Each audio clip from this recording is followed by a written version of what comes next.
Hello everyone, you're watching Let's Talk About Prepping. I'm Tyler, your host, and in this video, I want to talk about why some of the current social events worry me for us as preppers. Now, I'm not the first one to talk about this, obviously. Everyone's worried about the current social climate. What worries me about it is how it plays on human nature. Things that we've seen lately remind me a lot about the rise of the Nazi regime. And I know that that's also a pretty common sentiment, but I want to look at it in a way that I haven't heard a lot of people mention, although some good commentators do bring it up. Far from trying to point out one side or the other as being like Hitler, which is, I think, a very weak argument, I want to point out why we, as a society, are more like pre-Nazi Germans or Germans during the Third Reich's height of power, more like them than we'd like to think. Now, there actually are not a lot of differences between American society and Weimar society, German society at that time. There are a lot of differences, but there are a lot of similarities.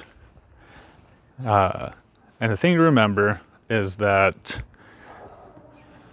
the part of humanity that was taken advantage of in Nazi Germany is a very innate human trait.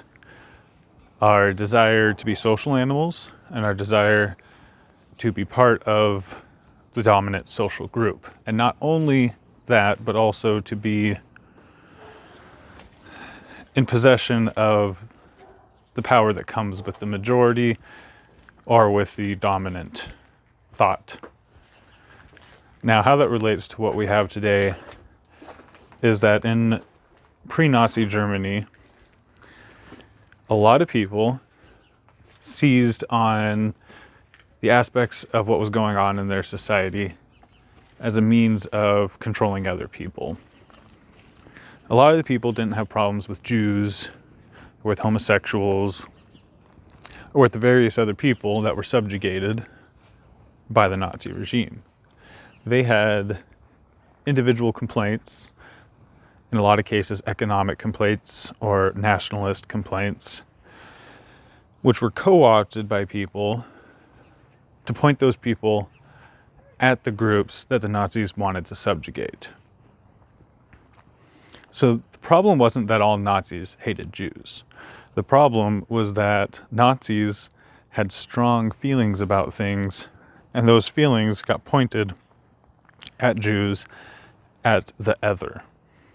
And how that relates with us today is that we see a lot of people seizing on the dominant feeling to police each other socially, to tell each other what to do, to put themselves in a position where they are right and they are policing each other. There's not really much of another word for it, because you are on the wrong side of this thing.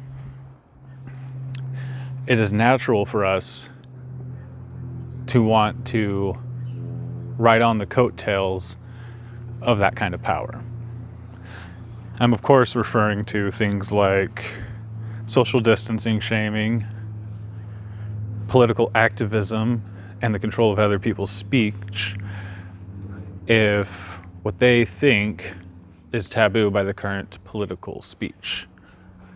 There are a lot of people who feel they can't speak their mind, their opinion, because it doesn't jive with what is currently socially acceptable. The cancel culture today is the equivalent of book burnings. Whereas in that time, a book was one of the most powerful ways that a person could convey a thought without access to radio or television. Today, our social media presence, our social digital soapbox, that is our book. And in much the same way that speech in books could be tabooed, banned, and groups of citizens would gather together to burn it, to see it destroyed from the face of the earth as far as they could, to have it removed from the eyes of as many people as possible. That's the equivalent of having a bunch of people cancel a person on Twitter or boycott a company simply because of speech. Not dangerous speech, not attempts to make dangerous changes, but just speech.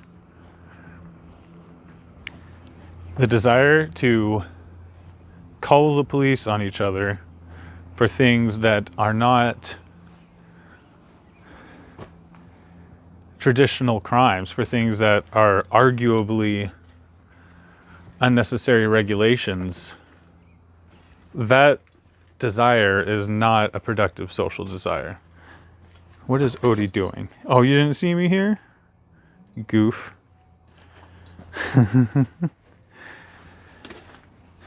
It concerns me that in this society where we have so successfully merged so many different cultures, where we have honestly dealt with these issues so many times in the civil rights movement, in situations of public danger, including back in the Spanish flu.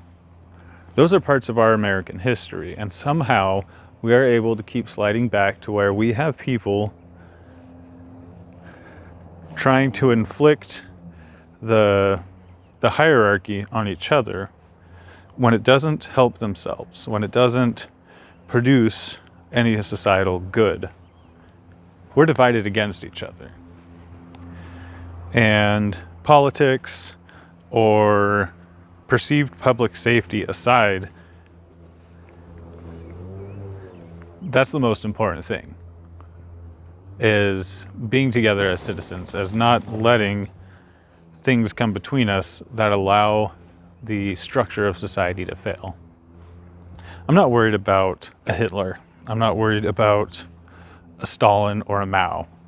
I'm worried about the fact that we as people have not evolved past the ability to be manipulated by those people. In fact, we're more ripe for it than ever. We have weaker societal structure. We have weaker community than ever. We have grown with that weaker community to the point where we as individuals are less likely to band together than we ever have throughout all of history. Arguably, we are far worse off than the Germans were before Nazi Germany. Not because of rampant anti-Semitism, which there's a lot of anti-Semitism in the active political scene today. But not because of that. Because, at least in Weimar Germany, they had strong family structure. They had large, homogenous ethical groups. And while that didn't work out for some people, that produces strong communities. The disadvantaged communities in our country today are far more disadvantaged and have far less internal community strength than the Jews did in Germany. They had the ability to band together and protect each other. Do you have that? Do you have that kind of support? Maybe not ethnically. Maybe not because you live in a neighborhood where everybody looks like you, but because you have that community. Do you have that? Not many of us do. Some of us do. But they may well have been better off, which is hard to conceive of because we see them as being ripe for becoming Nazis because that's what they did. But we have to consider that they did that despite having strong morals, despite having tradition, despite having social infrastructure. I would argue we don't have social infrastructure. We don't have tradition.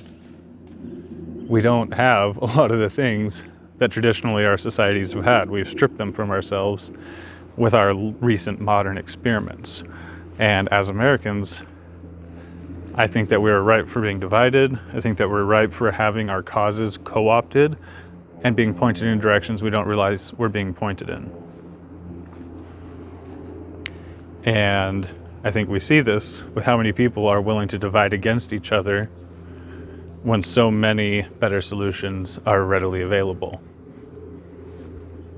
I worry about the future of political activism when people don't want to go to a protest because someone's going to turn it into a riot and ruin the message and turn you into a bad guy. I worry about the future when people are afraid of their neighbors watching, afraid of what their neighbors might be reporting that they shouldn't be reporting by any moral or ethical standard because they have a warped perspective. And this is on both sides. Vigilante justice, political extremism is where we're at.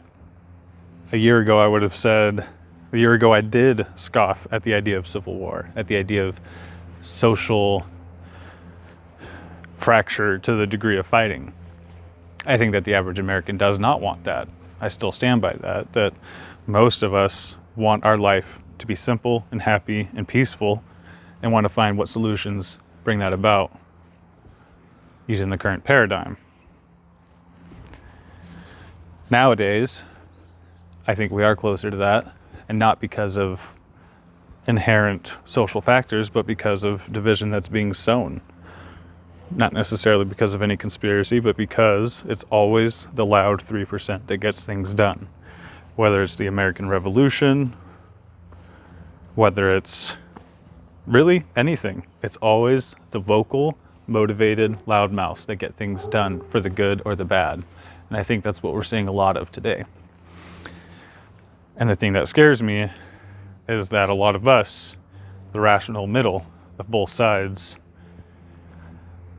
just are not willing to do it until the breaking point happens. And that's why I fear that we're just going to keep sliding downhill till we find that breaking point. And I just hope that it's something we can manage. Anyways, I'd love to hear your thoughts.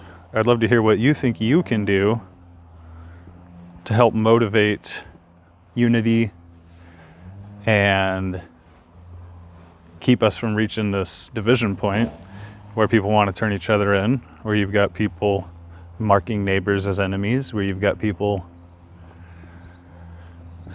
seeing this paradigm, seeing this division, and not seeing a way out of some kind of game trap that we're all stuck in and can't get out of. Anyways, love to hear your thoughts. As always, I'm pulling for peace. I'm pulling for calm and level-headedness.